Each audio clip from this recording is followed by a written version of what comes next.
इमाम जाफर सादिक अलैहिस्सलाम से एक शख्स ने पूछा कि मौला ये बताइए कि अल्लाह सुब्हानहू तआला के नजदीक सबसे ज्यादा मुअज़्ज़ज़ इंसान कौन?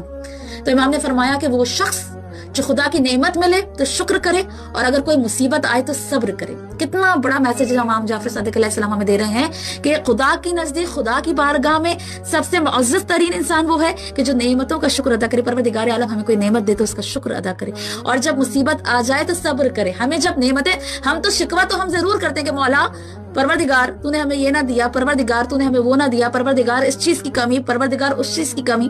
कोई मुसीबत आ जाए तो हम फिर शिकवा करते हैं परवरदिगार तुझे नहीं मिला था। तो रब्बुल इज्जत फरमाता है कि तुम शुक्र अदा करो, मैं तुम्हारी नेमतों में इजाफा करता चला जाऊंगा।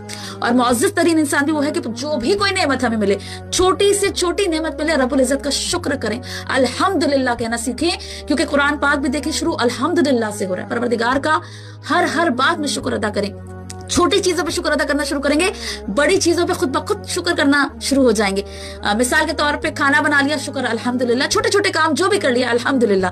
अल्हम्दुलिल्लाह कहने की जो है आदत डालिए, परवरदिगार आपकी नेमतों पे इजाफा करता चला जाएगा।